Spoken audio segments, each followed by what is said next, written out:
Hi and welcome back to my channel. Today I will be generally discussing the GRE and I'll be providing tips to aid in your overall success. In a later video, I'll get more into the specifics of each section, but for now, I'll keep it general. So the GRE stands for the Graduate Record Examination, and many people must take this exam, or the GMAT exam, to continue on with their education to a master's program. I'm sure you've heard about this exam if you're nearing graduation or if you've looked into furthering your education in your undergrad. I actually just took this exam in November of 2019, so I'll be sharing what I did for my first and only time that I ended up taking the GRE. I did not choose to retake this exam since I'm actually satisfied with my scores, and my pre-health advisor actually told me that they're solid scores, which is a really good thing.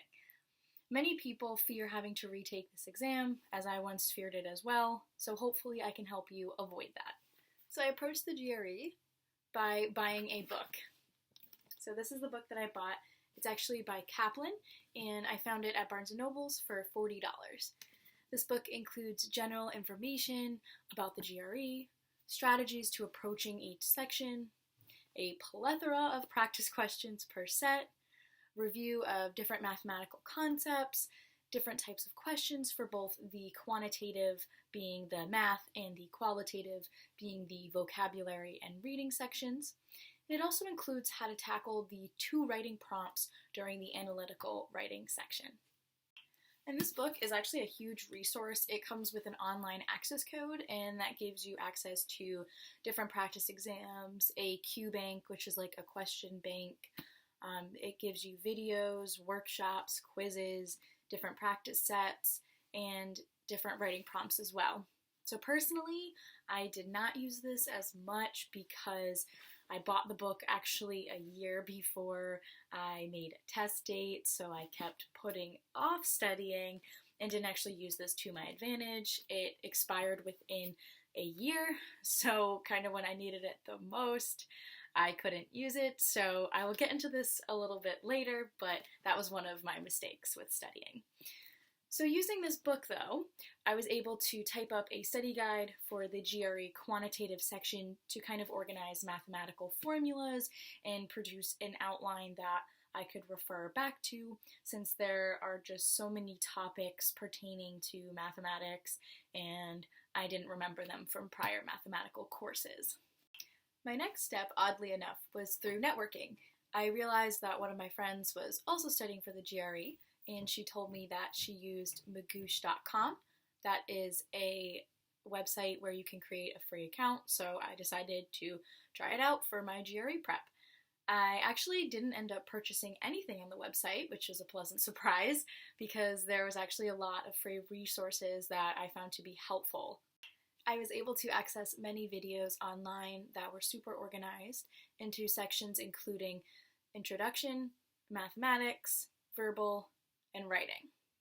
Altogether, I watched about 40-ish hours of videos, and that doesn't include the notes that I took. The videos, again, are super organized by each section, and they went in a chronological order based on difficulty and complexity. So this was super important for the math videos. They kind of went in an order that made sense. I highly recommend watching these video lessons and taking your own notes on them. You can honestly go at your own pace on the website, or you can follow a free Magoosh plan. There are 3 plans, including a 1-week plan, a 3-month plan, or a 1-month plan. I followed the 1-month plan, and I started this by printing out the plan and reviewing the amount of time that the plan would take me daily. And this brings me to my next step, which is writing out a plan. As I mentioned, I picked the 1-month plan with Magoosh since I kept putting off studying when I bought this Kaplan book. I did not create my own plan, however, this is an option for you. I did not choose the 3-month option as well on Magoosh, which is technically the most ideal time to study according to my pre-health advisor at my university. 3 months honestly just seemed like too long of a time to focus on one thing so intensely without getting distracted. However, this is what most students choose. The chunk of time is about 3 months for them to adequately study and get good results. Ultimately, decide on which plan you want to do that's best for you, because you know your strengths, you know your weaknesses, you know essentially how you study. And my biggest advice once you decide on a study plan or a timeline for yourself is to pick a test date, and do not put this off. Speaking from personal experience, I put off picking a test date, which was my biggest mistake, and it just took me so long to start studying in the first place. So don't put it off. And in order to sign up for the test, you can go to ets.org, and you should expect to pay during this process. The fee is about $205, or at least that's what it was when I signed up for it. I'm not sure what really has changed with the COVID-19 outbreak, so I would double check on that, but I know they're currently allowing at-home GRE tests to be administered with an online proctor as an option during this time. The next and final step is to be consistent with the plan you laid out for yourself and practice every day leading up to your exam. This includes practice questions, studying concepts and question types, reviewing vocab words, practicing writing an essay or maybe even parts of an essay, and ultimately building up to taking practice exams. I also recommend writing down every single word that you don't know that appears in either a practice question or a practice exam, and then you can create a list to refer to and memorize those words when you review vocabulary words. I kept a running vocab list that I typed up to study off of. This was a super helpful resource. Kaplan's book also has a list of common GRE words as well as word grouping sections that kind of groups words together with common meanings, and I found this very, very helpful. I actually retyped up the word group section because to kind of like reinforce it, since I found it so valuable. Personally, overall, my weakness was the quantitative section, which is the math. I was average in the qualitative section, which is the vocabulary and the reading comprehension, and my strength was in the writing section.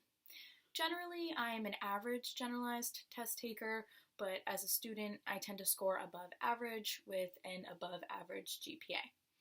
Ultimately, I found this book to be the most helpful for vocabulary words, practice sets, and reviewing math concepts, whereas I found Magoosh to be most helpful for practice exams, analytical writing section strategies, and coming up with a practical plan for myself to kind of get started. And lastly, I will briefly address testing anxiety during this experience. I was seemingly anxious about taking the GRE, and even about getting started studying, since I kept putting it off and not choosing a test date. So an important piece of advice is to get started by making a plan or buying a book or advanced materials on Magoosh. Sometimes when we monetize things, we act more powerfully and we can be more convincing in studying in this case. So we can be convinced to study more in this case. When it comes to actually taking the exam, think about showcasing all your hard work over the past month or even months that it took you to study. A lot of other students have to take this exam to continue on with their education. So think about it. If they can get through it, you can too. For my next GRE video, let me know what you want to see. Do you want to see my test scores? Which section do you want specific advice on? I was thinking about addressing vocabulary. Let me know what you prefer by either DMing me on Instagram. My Instagram is @prepavicigvic, or you can leave me a comment below. Don't forget to subscribe if you're enjoying my content. Thank you so much for watching, and peace out.